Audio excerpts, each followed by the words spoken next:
Hello friends, Swaraj here, and before I start the topic, I would like to tell that I had shot a different video yesterday, and because of the situation changing, I have to do this video again. So what happened was, until yesterday, Russia had gathered more than 1 lakh troops on the borders of Ukraine, and this was causing a lot of panic in the markets. But what happened today was Russia invaded Ukraine. The forces, the army of Russia and Air Force has started already attacking Ukraine, and the war has begun.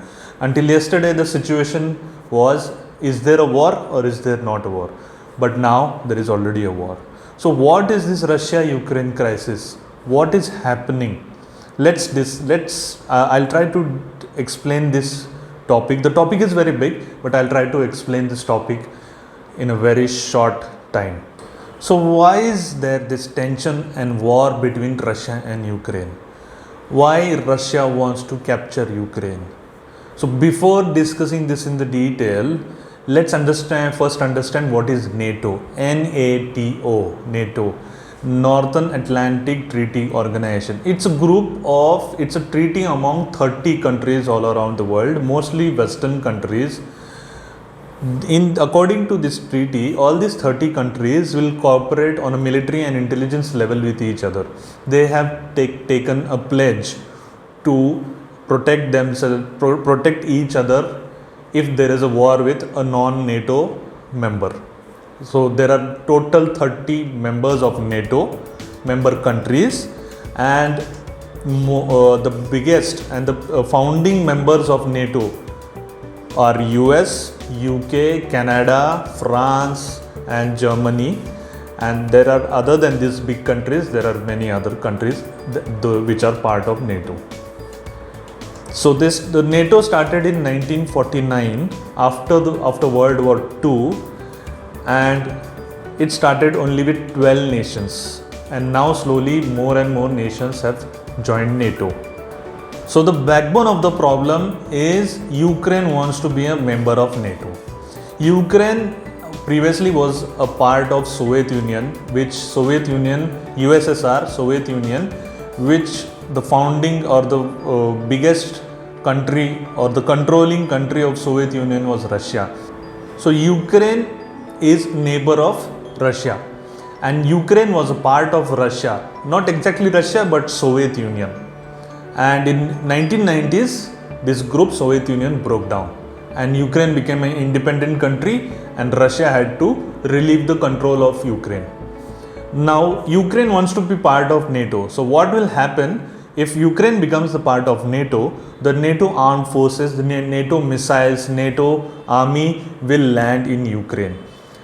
What is understood is NATO was basically formed to stop Russian aggression. That means if Russia decides to attack any country, any member country, then NATO as a group will try to defend it.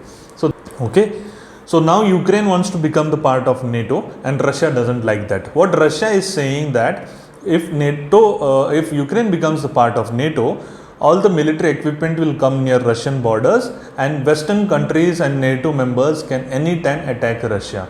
On this pretext, Russia has attacked Ukraine and it wants to capture. So this has been going on from very long time. In 2013-14, Russia captured a small part of Ukraine, Crimea, and few days back it captured 2 regions of Ukraine, Luhansk and Donetsk. Now, this morning, Russia has entered completely into Ukraine. So this tension, this type of crisis is called geopolitical crisis. So this type of risk is called geopolitical risk. Geopolitical risk is the risk of war, terrorist activities, or any conflicts between nations which will disturb the peace and stability of the region. And the reason of this geopolitical risk, the markets are reacting very negatively. Even in past few days when these events were going on, some days market used to go down deep in the red, sometimes again bounce back and go down deep in the red. And today Indian markets fell 5%. And similarly, European markets are also falling, US markets are also reacting very negatively. So geopolitical risk is one of the biggest risks which businesses and traders and everyone related to the financial and business community, they take it very seriously.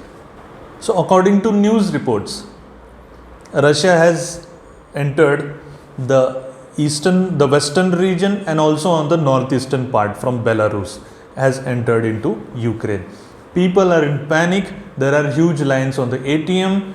Russia has bombed most of the airports and air force landing bases. I saw in news one of the biggest storage of weapons and bombs of Ukrainian army was bombed today.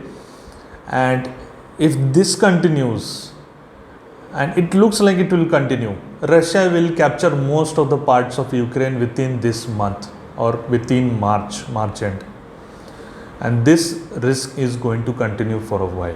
Western countries like US, UK, Canada, France, they all have put sanctions. Even US allies like Japan, they have also put serious sanctions. What are sanctions? Sanction is nothing but it's like a penalty for doing business. If some company wants to do business in Russia, they will be penalized. So these Western countries are trying to punish financially Russia, but that is not going to change. I don't think so. That is going to change the behavior. Probably Russia has already calculated the loss that it will make from this war, and it is going ahead with its plans. Already China is taking a side with Russia. China has been saying from many years that Taiwan is a part of China and Taiwan as an independent country cannot exist. Now Russia has called the bluff of Western countries. It has challenged Western countries, and apart from putting sanctions, Western countries were not able to do anything. China is going to take that cue and it might attack Taiwan either this year or next year. And this will create additional geopolitical risk.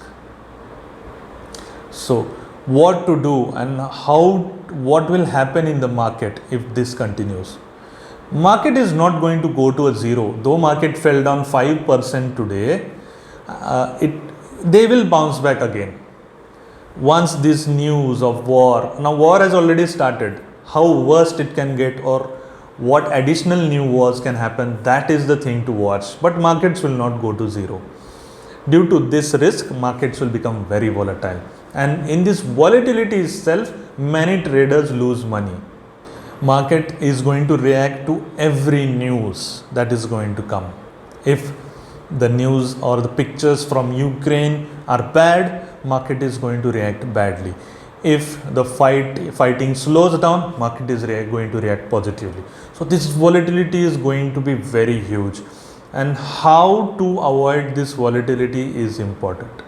During these volatile times, risk management becomes of the utmost importance. And to learn this risk management, to learn how to remain profitable or to avoid huge losses during these volatile times, you can contact us. We have created a tailored course for this particular topic. Our course will include all the topics including geopolitical risk and all the other risks related to the market, and we will teach you how to avoid making huge losses from this risk. We'll teach you risk management, we'll teach you how to recognize the trend and how to use tools like options to take advantage or to protect yourself during such turbulent times. So contact us and learn, and the more you learn, the more you will be able to earn from the market. Thank you very much.